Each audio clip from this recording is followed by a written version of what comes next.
Chapter 4.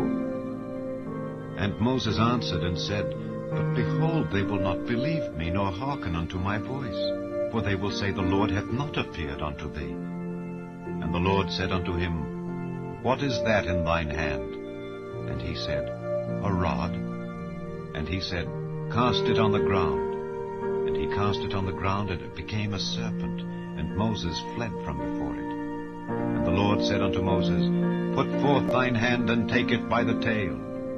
And he put forth his hand, and caught it, and it became a rod in his hand. That they may believe that the Lord God of their fathers, the God of Abraham, the God of Isaac, and the God of Jacob, hath appeared unto thee.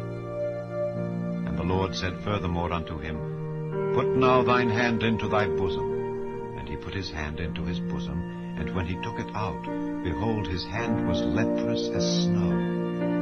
And he said, Put thine hand into thy bosom again.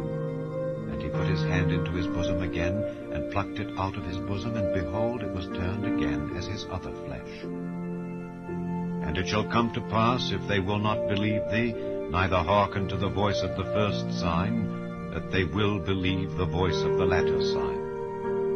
And it shall come to pass, if they will not believe also these two signs, neither hearken unto thy voice, that thou shalt take of the water of the river, and pour it upon the dry land.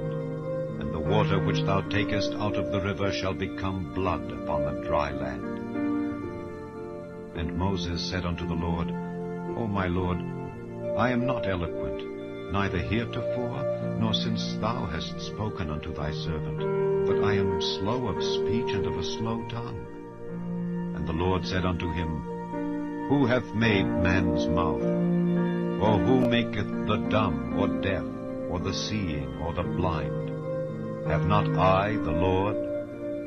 Now therefore go, and I will be with thy mouth, and teach thee what thou shalt say.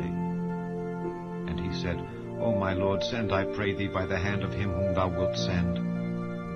And the anger of the Lord was kindled against Moses, and he said, Is not Aaron the Levite thy brother? I know that he can speak well, and also, behold, he cometh forth to meet thee. And when he seeth thee, he will be glad in his heart. And thou shalt speak unto him, and put words in his mouth, and I will be with thy mouth, and with his mouth, and will teach you what ye shall do. And he shall be thy spokesman unto the people, and he shall be, even he shall be to thee instead of a mouth, and thou shalt be to him instead of God. And thou shalt take this rod in thine hand, wherewith thou shalt do signs. And Moses went and returned to Jethro his father-in-law, and said unto him, Let me go, I pray thee, and return unto my brethren which are in Egypt, and see whether they be yet alive. And Jethro said to Moses, Go in peace.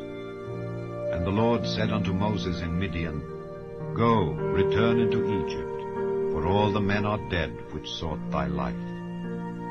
And Moses took his wife and his sons, and set them upon an ass, and he returned to the land of Egypt. And Moses took the rod of God in his hand. And the Lord said unto Moses, When thou goest to return into Egypt, see that thou do all those wonders before Pharaoh which I have put in thine hand. But I will harden his heart, that he shall not let the people go. And thou shalt say unto Pharaoh, Thus saith the Lord, Israel is my son, even my firstborn. And I say unto thee, Let my son go, that he may serve me. And if thou refuse to let him go, behold, I will slay thy son, even thy firstborn. And it came to pass by the way in the inn, that the Lord met him, and sought to kill him. Then Zipporah took a sharp stone, and cut off the foreskin of her son, and cast it at his feet, and said, Surely a bloody husband art thou to me. So he let him go. Then she said, A bloody husband thou art, because of the circumcision. And the Lord said to Aaron, Go into the wilderness to meet Moses. And he went and met him in the mount of God, and kissed him. And Moses told Aaron all the words of the Lord who had sent him, and all the signs which he had commanded him. And Moses and Aaron went and gathered together all the elders of the children of Israel. Aaron spake all the words which the Lord had spoken unto Moses, and did the signs in the sight of the people. And the people believed. And when they heard that the Lord had visited the children of Israel, and that he had looked upon their affliction, then they bowed their heads and worshipped.